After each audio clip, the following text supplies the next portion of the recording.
national de l'assainissement et du contrôle des pollutions et des nuisances avec le projet de l'exposition au plomb amplifie la lutte contre la peinture dans les plombs. Eh bien, le but, c'est de former des relais fiables pour prêcher sur toute l'étendue du territoire sur les dégâts et les dangers qui peuvent causer l'utilisation du produit. Le Haut Conseil national de lutte contre le sida accroche encore une fois une corde à son arc. Il s'agit de l'humanitaire avec la remise de 300 kits alimentaires d'une valeur de 24 millions de francs CFA. Cette donation est composée de riz, de sucre, de lait et d'huile. Le but est de donner le sourire et le réconfort aux plus vulnérables en cette période de Ramadan.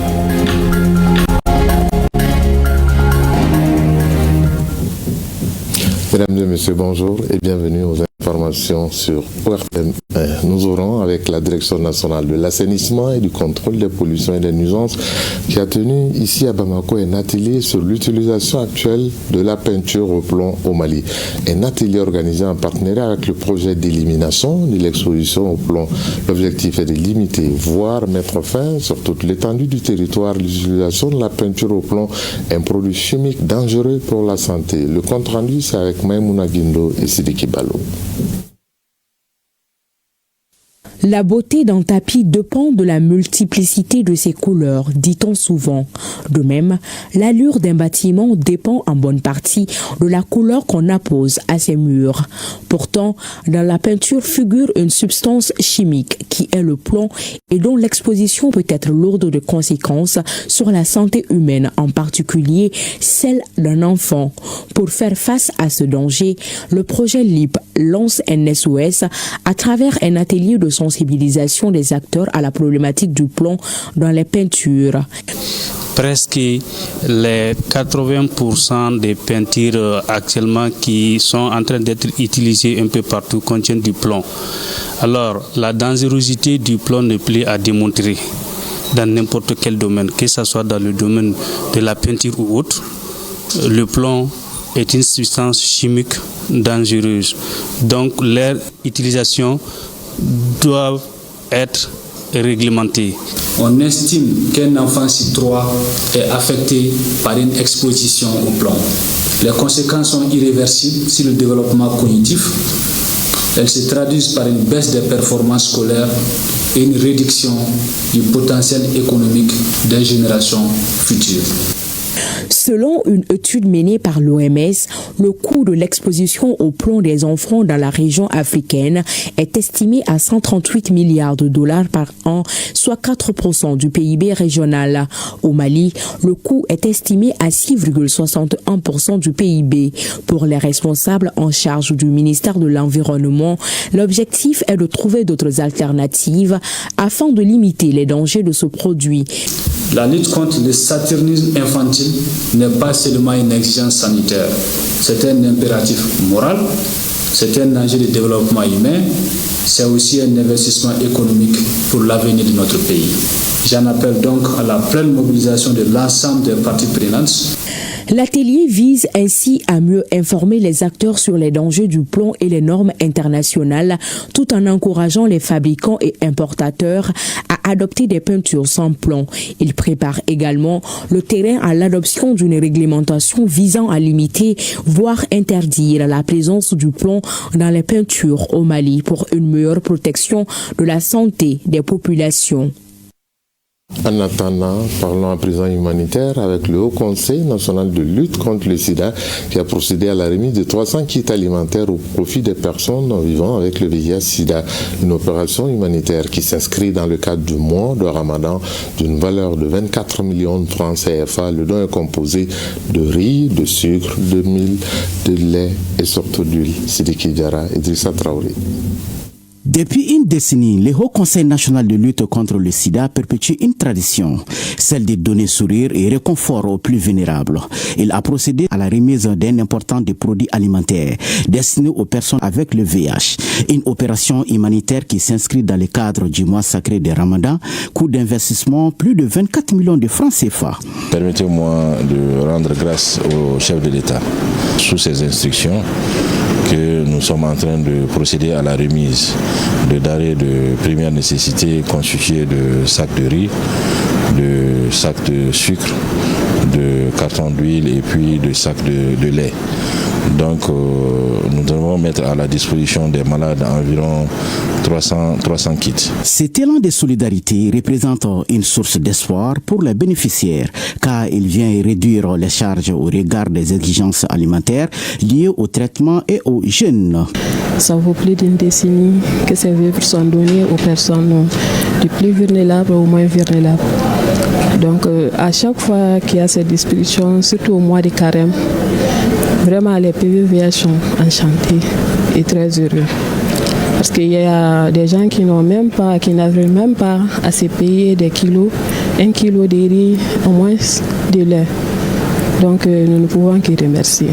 C'est des sentiments de joie, vraiment de reconnaissance à l'endroit du secrétaire exécutif du Haut Conseil national de lutte contre le sida. Vraiment, elle va améliorer la qualité de vie de la personne vivant avec le VIH parce que la plupart sont des personnes démunies. Et nous savons que l'alimentation vient contribuer à améliorer la santé de la personne vivant avec le VIH. Une tradition qui, au fil des années, est devenue un symbole d'espoir et de soutien pour de nombreuses personnes avec cette maladie. Toujours à Ramadan 2026, la devanture du Centre international des conférences de Bamako, CICB, abrite la deuxième édition du marché de Ramadan 2. Les produits de première nécessité et d'autres articles sont vendus à des prix abordables tout au long du mois à travers une foire exposition. Outre la foire exposition, il y aura des séances de rupture collective du jeu, des concours de lecture de Coran. L'information a été donnée au cours d'une conférence de presse par les organisateurs Dourache Jakiti. C'est un geste de solidarité envers les musulmans. Cette initiative, dénommée le Ramadan Market 2, elle vise à réduire les dépenses des musulmans à travers la vente des denrées nécessaires pour la rupture du jeûne ainsi que des non-vivres aux prix abordables. Sans oublier l'organisation des séances de rupture collective gratuites durant le mois de Ramadan. On a décidé d'organiser cette activité afin de faire savoir au monde entier que le mois de Ramadan, c'est un mois aussi de fête pour nous. On essaie bien sûr de voir avec les exposants afin que tout ce qui est vendu à dehors à 500 francs, qu'ils puissent le vendre bien sûr en dessous de 500 francs. Tout ce qui ne va pas à l'encontre de la religion serait vendu ici. Le Ramadan Market est plus qu'une foire d'exposition car des projections de films religieux, des prêches et des concours sont également au menu. Les jeux concours composent de 3 rubriques, c'est-à-dire rubrique Coran, rubrique prêche et rubrique azan. C'est un moyen pour approfondir ses connaissances au niveau religieux. Les 3 premiers seront récompensés, Inch'Allah. Ce geste pour les organisateurs vise à cultiver l'entraide, renforcer la foi des uns et des autres et contribuer à la promotion de l'islam. Et puis, dans le cadre de son plan d'action 2026-2027, une délégation du Haut Conseil islamique du Mali, bureau, district de Bamako, était en commune 2 du district. L'objectif de cette visite était de prendre contact avec ses démembrements et d'échanger surtout sur certaines difficultés que rencontre la fêtière au sein de la commune 2 du district de Bamako. Ibrahim Kaoukonate et Abdoulaye Diarra nous en disent plus. La mission principale du Haut Conseil islamique du Mali est d'unir les musulmans du Mali autour des valeurs fondamentales de l'islam, notamment la paix, la tolérance, la solidarité et le vivre ensemble. C'est dans ce cadre qu'une rencontre d'échange a été organisée entre le bureau du district du Haut Conseil islamique du Mali à Bamako et son démembrement en commune 2. Souvent, il y a le manque de communication entre le bureau du district et les bureaux communaux. Makiba a jugé nécessaire de descendre au niveau des démembrements pour discuter avec eux et en présence des autorités communales. La délégation du bureau du district, conduite par Alousini Doumbia, a instruit le bureau national de la commune 2 d'organiser une journée de prêche. L'objectif est de sensibiliser les fidèles sur les thèmes majeurs tels que la cohésion sociale, le vivre ensemble et la sécurité. Les responsables ont également insisté sur la lutte contre la délinquance dans les quartiers ainsi que sur le phénomène de la mendicité des enfants qui constitue une préoccupation sociale importante. Nous sommes ravis de recevoir le bureau du Haut Conseil islamique du district en commune 2. C'est pour faire la connaissance des membres du bureau communal et s'imprégner des difficultés. C'est une rencontre vraiment très salutaire et les thèmes abordés au cours de cette rencontre sont d'une importance capitale, des bénédictions vraiment pour le retour de la paix dans notre pays. Au terme de la rencontre, des prières et des bénédictions ont été formulées à l'endroit des victimes de l'incendie du marché de Médine, ainsi qu'en faveur des forces armées de sécurité du Mali pour la paix et la stabilité du pays. À présent, je vous amène faire un tour dans quelques capitales régionales. Première escale, Kita, la 12e région, capitale de l'Arachide. Là-bas, le mouvement religieux Al-Ahmadiyya Jama al-Islamique a tenu sa 11e conférence régionale annuelle, communément appelée Jalsa Salana. L'événement regroupe des fidèles de toute la région pour des activités religieuses. Mohamadi Alioubari. Cette 11e édition de la Jalsa Salana Jamaat Islamique Ahmadiyya de Kita a été couronnée de prêches et d'une animation dirigée par Oustaz Oumar Mouaz Koulibaly, représentant le président national du mouvement Jafar Ahmad Bat Empêché.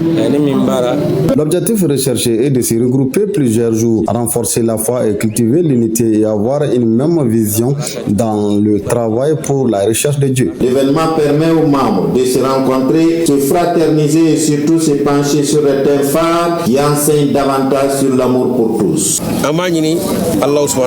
Occasion pour nous d'implorer Allah pour notre avenir à Dieu. Nous sommes tous des pécheurs sur terre. Seule la clémence et sa grâce délivrent cette humanité. Les prêches, les sensibilisations et les enseignements dominent le programme de Ahmadiyya Kita. Oui, Duguia Fabrice Dulon-Neray Kita, je vous amène dans la zone d'agriculture par excellence du Mali, Sikasso, la 3e dans le Kénidougou. L'heure est à la reconnaissance du mérite pour valoriser l'engagement et promouvoir les valeurs citoyennes. Les hommes et les femmes qui sont honorés ont été honorés grâce à leur civisme, leur exemplarité au service de la communauté. Moussokoro Sérémé et Suleiman Bamba. Un Mali refondé sur l'engagement citoyen, la responsabilité collective et la redevabilité dans la gestion des affaires publiques. Voilà tout le sens de cette initiative portée par le ministère de la Jeunesse chargé de l'instruction civique et de la construction citoyenne. Une vision qui place le mérite, l'intégrité et le civisme au cœur du développement national. Et à l'honneur de cette édition 2026 de la Nuit du Citoyen, 12 acteurs sont distingués pour leur contribution remarquable et leur engagement en faveur de la citoyenneté, de l'entrepreneuriat et de la redevabilité financière. Être nommé, c'est inviter à plus d'engagement, à plus d'intégrité, à plus de responsabilité. Cette pratique encouragera toute une jeunesse consciente d'emboîter les pas des jurys choisis pour cette année 2026. Et ça fera l'objet du renversement d'une question au bon sens que beaucoup de jeunes se la posent de nos jours. Qu'est-ce que j'ai bien pu faire pour mon État ? Une interpellation de la jeunesse qui doit résonner comme un appel à la conscience citoyenne dans un contexte où notre pays s'est résolument engagé sur la voie de la souveraineté. Être citoyen, bon citoyen, c'est défendre le bien commun, respecter les règles de la nation, préserver les biens publics, promouvoir la paix et contribuer chacun à son niveau au développement de notre pays. Au-delà des distinctions honorifiques, dans un esprit de solidarité, les récipiendaires reçoivent des autorités régionales des produits de première nécessité composés de sacs de riz, d'huile et de pâtes alimentaires en ce début du mois de Ramadan et des temps de carême chrétien. Une cérémonie empreinte d'émotion soutenue par les notes de l'ensemble instrumental. Non loin de Sikasso, à Koutiala, 16e région, capitale de l'or blanc, le coton, l'école de santé de la localité Espoir vient d'organiser un atelier de plaidoyer en faveur de l'accès équitable à la formation en sciences de la santé. C'est une activité de mise en œuvre du projet Classroom to Care ou encore C2C qui signifie de la classe aux soins. L'objectif est de chercher des voies et moyens visant à soutenir les filles vulnérables en termes de financement dans leurs études en sciences de la santé. Brima Kone, Les responsables de l'école de santé de Koutiala et ESK Espoir s'entretiennent avec certains acteurs de la santé et de l'éducation à travers cette journée de plaidoyer en faveur de l'accès équitable à la formation en sciences de la santé. Nos filles, surtout en zone rurale, ont des difficultés au niveau financier à payer les frais de scolarité. Et également, vous savez qu'avec l'insécurité, nous avons des enfants qui viennent de Woloso, qui viennent de Wolobougou, donc des villages environnants, pour venir étudier à l'école. Et les derniers cours, ça se donne jusqu'à 19h. Donc ce sont des enfants qui retournent dans l'obscurité. Et nous, on tient compte de ces aspects. La deuxième thématique, quelles sont les solutions que nous pouvons envisager pour pouvoir aider ces jeunes-là à avoir accès à ces établissements de formation initiale en santé. Et la troisième thématique, c'est les mécanismes au niveau de la communauté qui peuvent être élaborés pour prendre en compte effectivement les questions de diversité, d'équité et d'inclusion dans la formation en sciences de la santé au niveau des établissements de formation en sciences de la santé.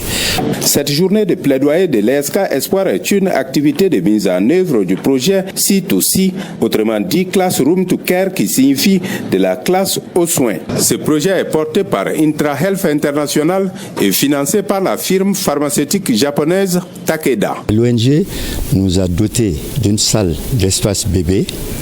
Les filles mères ils vont faire leurs études, après ils reviennent prendre les enfants et puis ils vont aller à la maison. C'est demander à tous les parents de veiller à ce que beaucoup d'enfants dans l'avenir ils puissent servir la santé. Cette journée de plaidoyer a permis de faire des témoignages liés à des difficultés pour certains d'avoir accès aux études en sciences de la santé. Un de ces témoignages a suscité la générosité de Alfousseni Kanté, chef d'agence de la BESIC, qui s'est engagé à payer la scolarité de la fille concernée. Restons à Koutiala cette fois-ci pour parler de la cérémonie de remise d'attestation aux acteurs qui ont participé à la Biennale artistique et culturelle Tombouctou 2025. Malgré un résultat en deçà des attentes, les autorités administratives ont encouragé la troupe et l'ont invité à mieux préparer les éditions futures pour honorer la région et faire de la région un pôle culturel de référence au Mali. Retrouvons Brema Kone cette fois-ci avec Amadou Dolo. Félicitations. Cérémonie de remise d'attestation aux participants à la Biennale artistique et culturelle Tombouctou 2025. L'événement se veut une action d'encouragement, de reconnaissance et d'incitation de la troupe à de meilleures performances pendant les éditions à venir. Malgré le résultat non souhaité et surprenant, nos acteurs sont un modèle pour notre jeunesse en pleine reconstruction.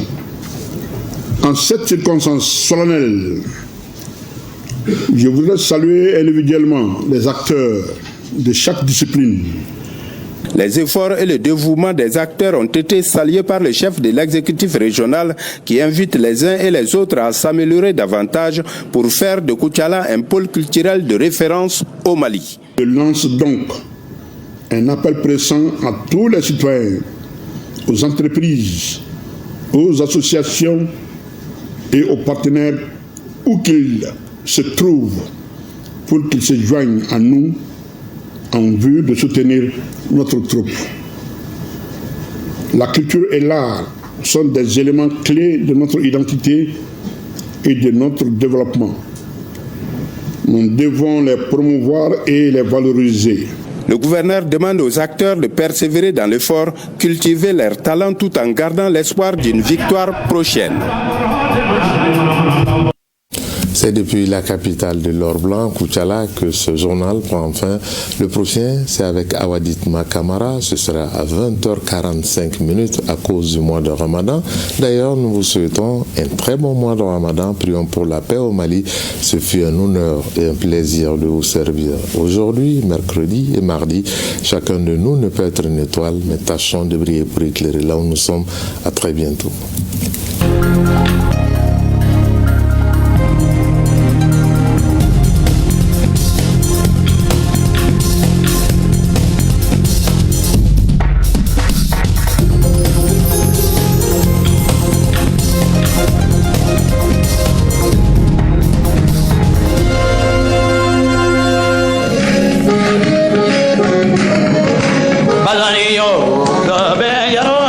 Badani, bode pe walona.